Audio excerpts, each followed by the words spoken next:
रवि बेटा, तुम अपना मकान अपनी पत्नी रजनी के नाम क्यों नहीं कर देते? जब उसकी यही जिद है तो उसे पूरी कर दो। हमारा क्या भरोसा, हम आज हैं कल नहीं। वैसे भी हमारे मरने के बाद तो यह मकान तुम दोनों के नाम होना ही है। रामदंत ने अपने बेटे रवि से कहा तो अपने पापा की बात सुनकर रवि सोच में पड़ गया था। रामदत्त के 3 बच्चे थे, बड़ा बेटा रवि और 2 छोटी बेटियां पूजा और रोशनी। किराए के कमरे में रहने वाला अपना छोटा सा मकान बनाने के लिए रामदत्त सदर बाजार से सामान लाकर उसे कई दुकानों पर बेचकर उससे जो कमाई होती उसमें से थोड़े थोड़ा पैसा जमा करके अपने बच्चों की अच्छी तरह से परवरिश करता था।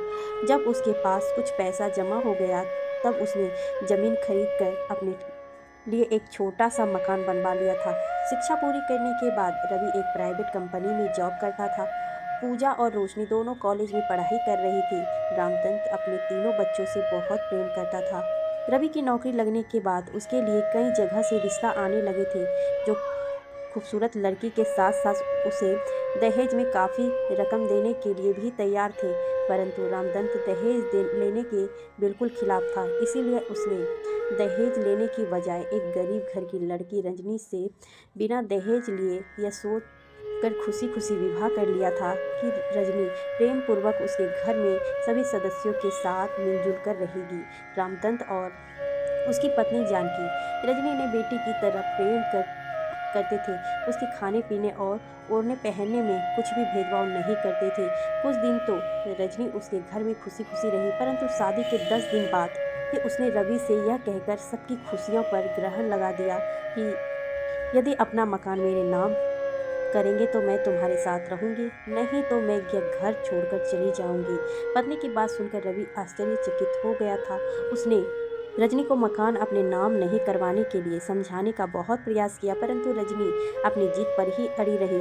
जब रवि ने उसकी बात मानने से इनकार किया तो वह गुस्से में यह कहकर मैं यहाँ अब तभी आऊँगी जब यह मकान मेरे नाम होगा। यदि मकान मेरे नाम नहीं होगा तो मैं यहाँ कभी नहीं आऊँगी।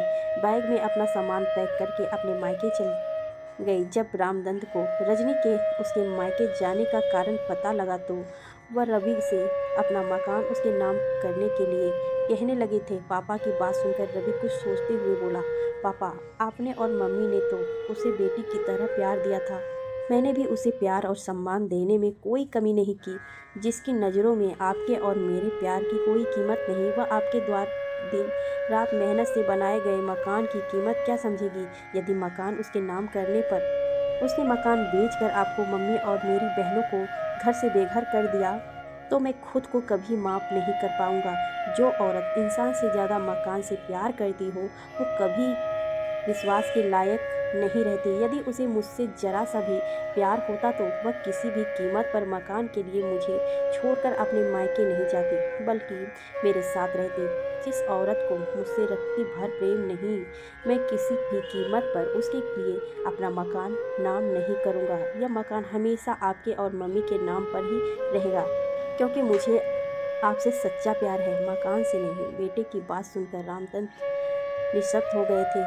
उनके मुख से कोई शब्द नहीं निकला था। अपने बेटे के प्रति अपने मन में इतना प्रेम देखकर प्यार से उन्होंने रवि को गले से लगा लिया था। किसी की भावना को ठेस पहुंचाने पर मेरा कोई इरादा नहीं है, परंतु यह आज के ज़माने की एक कड़वी सच्चाई है जो मैंने कई घरों में देखी है। जब एक परिचित ने मुझे अपनी बहू के काफ़ी दिन से घर में ना आने पर उसकी सच्चाई बताई और यह भी बताया कि बहू उनसे मकान के बदले 15 लाख रुपए की मांग कर रही है और पैसे ना देने पर उन्हें दहेज के लिए झूठे मामले में फंसाकर जेल भेजने की बात कर रही है।